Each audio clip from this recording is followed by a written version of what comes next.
Royal Lodge isn't a love story. It's an autopsy of a relationship that outlived its fairy tale, starring a prince who ran out of titles and excuses, and a duchess who never learned how to step out of the spotlight. If you're still watching, you clearly love this kind of content. So hit subscribe so you never miss the next one. Here's what you're going to learn today. Why Andrew and Sarah's decades-long friendly exes arrangement finally snapped. What really triggered his demand to keep her away, how losing the ducal title and Royal Lodge rewired the power dynamic, and what this means for their daughters, the palace, and the future of Andrew's quiet exile. For years, Royal Lodge sold a comforting illusion. Two divorced parents, living under the same grand roof, presenting a united front while the world threw stones. She called him her best friend. He called her his rock. They ate meals together, posed together, survived scandal together. But a house can be full of rooms and still feel like a cage. Behind those walls, the distance grew.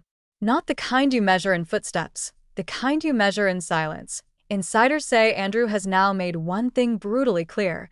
He wants Sarah kept away from him. Not eased out. Not gently distanced. Kept away.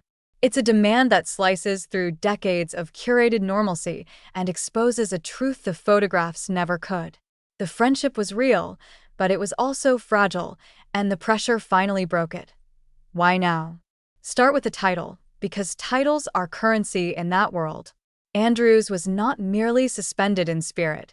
The symbolism has been stripped in full view. The Duke of York without the dukedom is a man with fewer shields between himself and the consequences of his choices. Every buffer has been removed.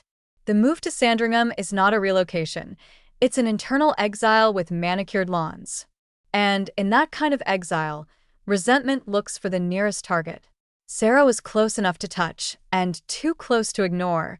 This isn't just a temper flare. It's the culmination of a long erosion. For years, they lived separate lives in one estate, the careful choreography of different wings and timed meals. Lunch à détente. Dinner as negotiation. Polite cutlery clinking over impolite subjects. Money, reputation, where to go when the gates finally close. Each day tightened the vice. Each headline about Andrew's past attached itself like a weight to Sarah's present. She carried it because she chose to stand beside him when few would. But even the most loyal person has a point where support starts to feel like collateral damage. To go back to the beginning, and you'll see why this cuts so deep. 1986 wasn't just a wedding. It was a soft reboot for a family system desperate for public affection. Sarah brought oxygen. Andrew brought the uniform and the pedigree. Together, they brought two daughters the public grew to like.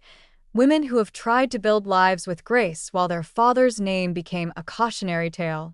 Through separations, divorces, and disasters, the post-divorce friendship was the one constant. It felt mature. It felt modern. It felt safe. And that's exactly why this rupture hits like a thunderclap. If the safe arrangement isn't safe anymore, what is? Look at the pressure stacking now. The Epstein Association never stopped echoing. The infamous interview didn't close the book.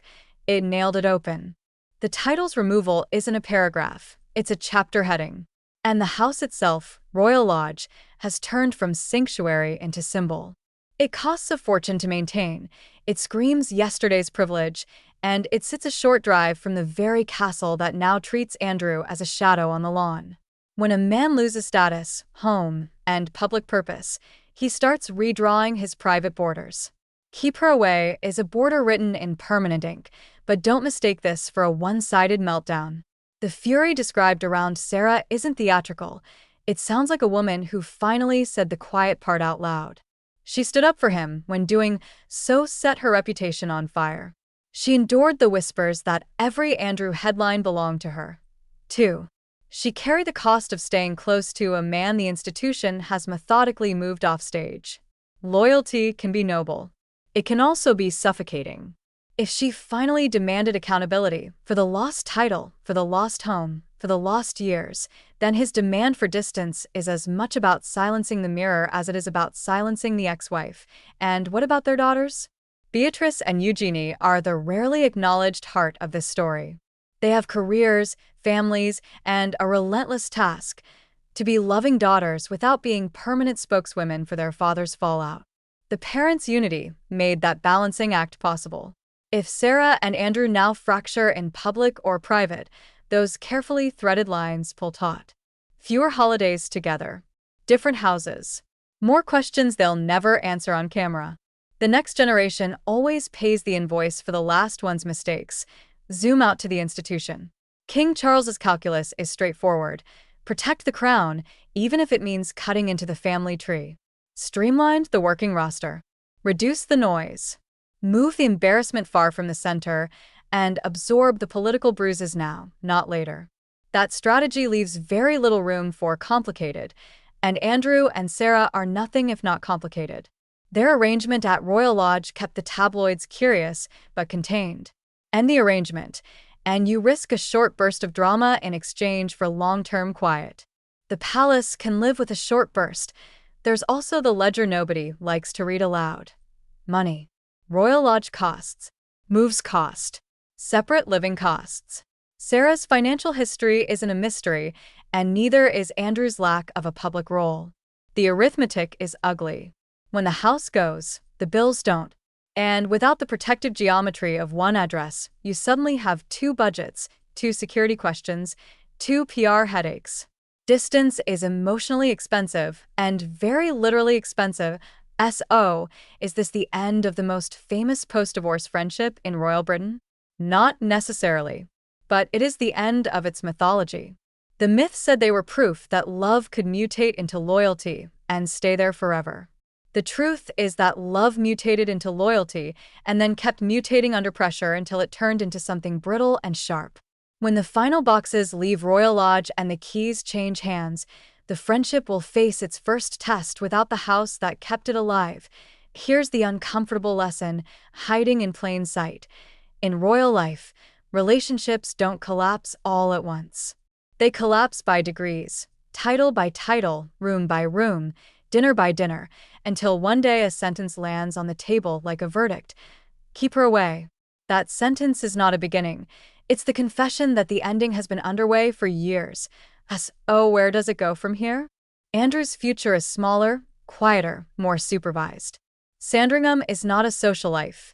It's a managed existence. For Sarah, the next move is either emancipation or entanglement.